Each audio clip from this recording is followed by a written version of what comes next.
No, they took the lot, £4.5 worth.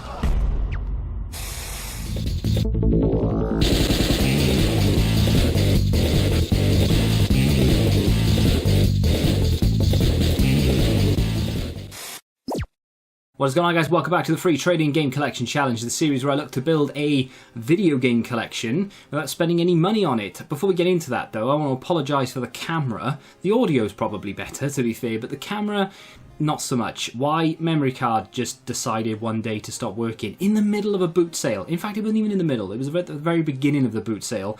The memory card just would not record more than like 3 seconds, so I had to use my phone. So look forward to that footage when that arrives. But in today's episode, we're going to spend a little bit of the profit. We're also going to feel sorry for someone, mainly me. Some guy had everything stolen and somehow I've made it all about me. If you've missed any of the previous episodes, there is a playlist for your perusal and your convenience. But if you do want a quick rundown as to how we've managed to acquire everything behind me, essentially what we do is we go out and find deals, whether it be individual video games, a bundle of video games, a console bundle, whatever, and we sell part of that bundle to make the money back that we've spent. So if we spend £20, we sell part of it to make £20. Sometimes we make a profit. If there's anything left over game-wise, console-wise, we put it into the collection or we trade it into CEX. It's as simple as that. And of course, with the voucher that we get in CEX, we buy the games that we actually want for the collection. Some of the games on the shelf are there because I've picked them up. They're not really worth anything, and I've just put them on the shelf. I think there's Destiny 2. That obviously I'm not that bothered about, but it doesn't trade in for anything, so it's on the shelf. There are a couple of other games here or there that are of the same ilk. But apart from that, we've got a pretty sizable collection that I'm very, very proud of, and it's only going to get bigger. And that's where today comes in. So we are going to go and spend the profit. So in a previous episode, I remember showing you a guy that I go to. He always sells video games. He's at every single boot sale that I ever go to. And he had a PlayStation 1 box, essentially. A box of PS1 games. And there was one game in particular in there that I didn't see until I was editing footage. It was like Muppets Racer or something. Obviously, I'll put the footage in for you to be able to see it. I might try and point out the game in question. And I'll put the amount that it trades in for on screen and the amount it goes for. This wasn't a bargain bucket bin of any description, but he doesn't charge an awful lot for these ones in this particular box that he had. So, you know, they're like £2-3 each, maybe £4 at a push. It was well worth picking up that one. There were a couple of others in there that trade in for about £5 or £6, so it may have actually been worth putting a little deal together. However, when I went back, I was met with him having a conversation with someone else. So I was looking through a few things that he had there, and I was trying to sort of see if there was anything I wanted while I was trying to listen in to this conversation. Again? Yeah, that one broke loose. Oh, just opened one at the door, yeah. No, they took the lot, £4.5 worth. Shit. All the loose Lego I had, all the brand new Lego, all the computer games, all the handheld. Took the lot. Oh, then yeah, they did that. They've done it in purposely in the middle of the day. Now, essentially, if you didn't catch that, because it was a little bit difficult, maybe I've put subtitles on screen, maybe I haven't, but essentially, his van was broken into in the middle of the day after a boot sale when he had all of his stock remaining in the van. So the game that I wanted, as well as a few other PS1 games that I wanted, in fact, he had a fair few Mega Drive games as well, all gone. I was looking at Sega Saturn stuff. They had a few things there that I really liked. There was a John Olomu Sega Saturn game that I think sells for between £15 and £20. Trades in for maybe 12 in CEX, something along those lines. No disc in the case. He had a Tomb Raider there as well, which at the time I didn't really think much of when I put back down. It trades in for about 8. They sell it for 12, 15, something like that. So I probably should have picked that up, but I didn't. However, I did pick up a Sega Saturn game, and I was looking through a few of the other things as well. He had a couple of boxed N64 games. They were very tatty. One of them we already have in that F1 game. I think there were 2 of those F1 games, actually. They do sell for about a tenner, and I don't think you would have charged an awful lot, so I probably should have picked them up in hindsight, but I didn't. There were a few other things there as well, a couple of controllers. He did have a GameCube and stuff. Now, he tends to be quite expensive with most things. That's why I don't really show me buying off him that often. I might have a flick through, and we've even had a joke about how expensive he is in the past, going through some PS4 games, and he wanted like 15, 20 quid per game, and then I went and bought them for like £3 and like a stall 3 doors down or whatever. But some of his retro stuff can be affordable, so let me show you what I've picked up. We will go to another stall in just a second, but I just want to show you what I've managed to pick up from him. So let's go through the Sega Saturn game, because this is probably the least exciting game of the entire bunch, I guess. Although you could argue that two of them are not really exciting. The Sega Saturn game in question is Sega Worldwide Soccer 97, and from a previous episode, a couple of people actually did get it right. From a previous episode, I said I was hooked on a particular game in Dixon's at the time when I was testing out the Sega Saturn, and my dad was trying to convince me to buy a PlayStation 1, but no, I was adamant I wanted a Sega Saturn. It was this game I was playing. I'd never seen anything like it in my life. I was coming from Mega Drives and things to seeing this type of graphics, and they just blew me away. It was 3D players from loads of different angles. The types of goals you could score were so different to like FIFA 96, 97. This was an absolute banger of a game. I loved this game. And to be fair, I probably still do. It was like the only true arcade experience on a console, and I was hooked on it. And it's such a cheap game.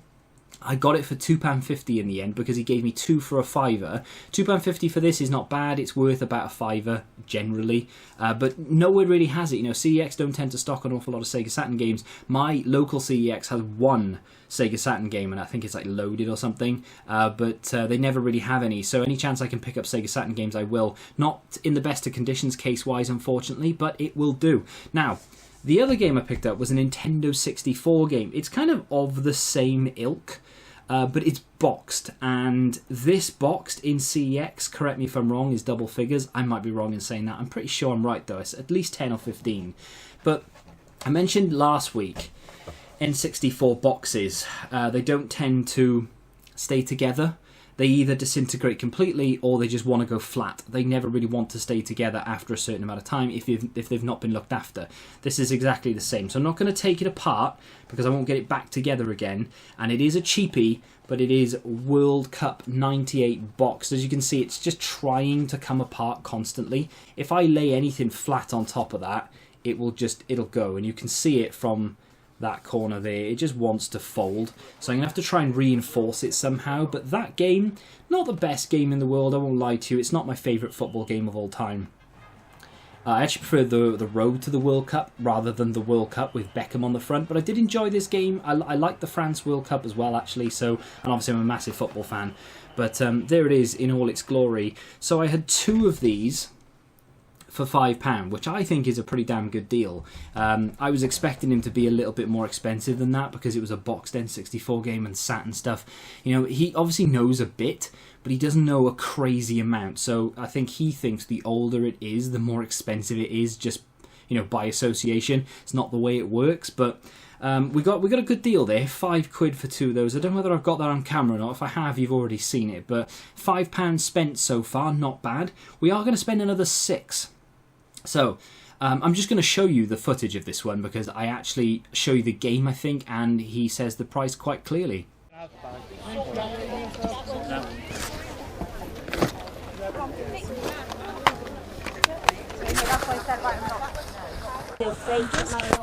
much do you have on the game? £1 a game. Right, okay. And how much do you want for this?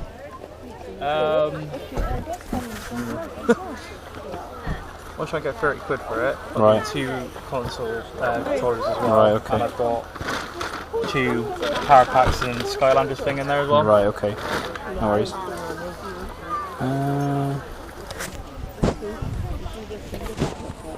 So there were a few games there, and I've got a still image of this guy's stall next to me. You know, there's only the one PS4 game there, which is a little bit frustrating. There are a couple of Xbox One games as far as I can see, but I can't quite make out the titles. And there are a lot of Xbox 360 games, which I could have picked up. And to be fair, I see them so often in boot sales, Xbox 360 games for £1, that I'm not too bothered about like, oh, quick, I need to buy loads of these. So there are a couple there that maybe I could have picked up, but I decided against it, and I don't mind it. The game that I actually did pick up was Far Cry 4. Now, I don't actually think that's a particularly great game. I have played a little bit of it. It's alright. It's nowhere near as good as the third game. The third game is actually one of the best games of all time. Not just Far Cry. It is a very, very good game. So this had a lot to live up to, and unfortunately it just didn't. I would say it's complete. Does it actually? Yeah, it is complete. It does have a manual with it as well. So there we go. It is complete in box, and he only wanted £1, which was absolutely crazy. The trading price of this I don't think is actually a lot. It might even be only like £1.60. I'll put it on screen for you. But that for £1 is an absolute bargain. I was not going to leave that there regardless of whether it trades in for 80p or not. I don't care. That was coming home. That goes in the collection. First PS4 pickup for quite a while actually. And then the boot sale, it started raining. So a few weeks ago, started raining. It was quite warm, but when it starts to rain in a boot sale, people tend to pack up and go, and a lot of people were packing up. A lot of the buyers were leaving, and there just wasn't an awful lot left. And I stumbled on one stall who had one game, and it just so happens it's a series that I've been waiting to start collecting. And you know this because I've mentioned it quite a few times. Let's get into that clip.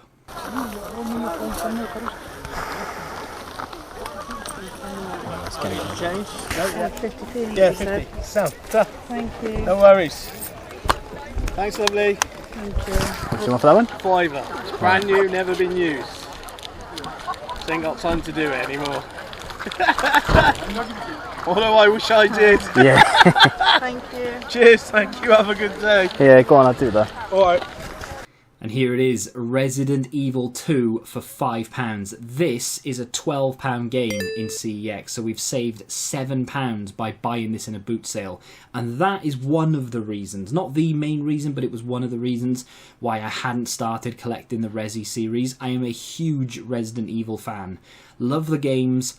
And I know a lot of people are going to go, what? You're a Resident Evil fan? You love the films? I love the films. I think they're fantastic. Even that new series that came out on Netflix, don't get me wrong, it wasn't, as far as I was concerned, Resident Evil. There was just too much wrong and different about it. I didn't like it from a Resident Evil fan perspective, although I did actually really enjoy the series. And the more recent film is good, but it's not anywhere near as good as the originals, and even the originals get slated. I still like them, but it is what it is.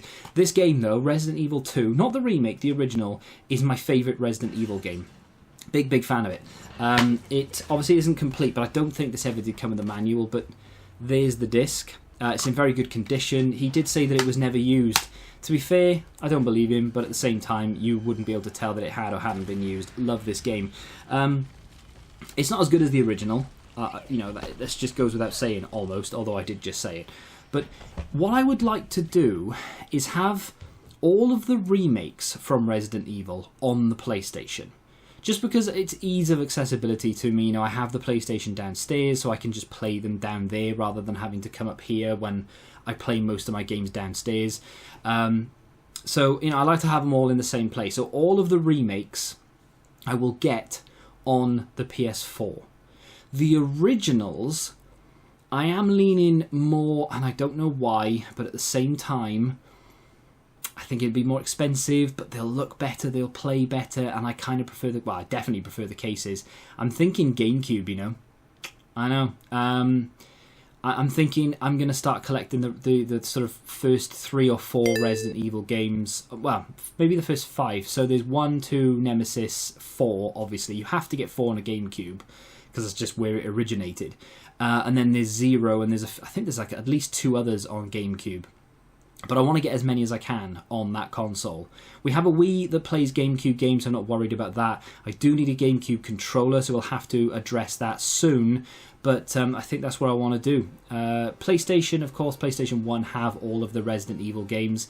They aren't stupidly expensive. They are definitely more expensive to collect on the GameCube. But I just think because the GameCube is a superior console, they will run better, they'll look better, it'll just be a better experience. And if I'm going to get Resi 4 on the GameCube, I think I'd rather have the rest of them. I'm pretty sure that the Resident Evil games, you know, 1 through to Nemesis that came out on the GameCube are the originals, and they're not any sort of remake or readaptation of it. I think they are genuinely just a port of the original onto the GameCube. I'm almost certain that's the case. I will do my research, but I'm pretty sure that that is the case. If it's not the case, then I'll go and get them on the PS1. It's no skin off my nose, but I think I'd prefer to have them on the GameCube. But that's going to do it for today's episode. We have Resident Evil 2 for a £5, which was an absolute banging deal. Wasn't going to leave that there. Far Cry 4 for £1, so that's £6 spent. And then of course I've got to be careful with this because it's going to fall apart. £2.50 on that one, and £2.50 on that one, which starts the Sega Saturn collection. Now I know what you're thinking, we don't have a console. You are right, we don't have a console. We need to address that as well, but that's a little bit more expensive than a GameCube controller. Only a little bit, mind you, but it is what it is. So there we go, £5, £5, £6. So it's £11 spent in today's episode. That might be the most we've ever spent in a spending a profit episode. But I'm happy with the pickups. 2 PS4, 1 Sega Saturn, 1 N64. Join me in the next episode where I think we may end up just doing it again, spending some profit.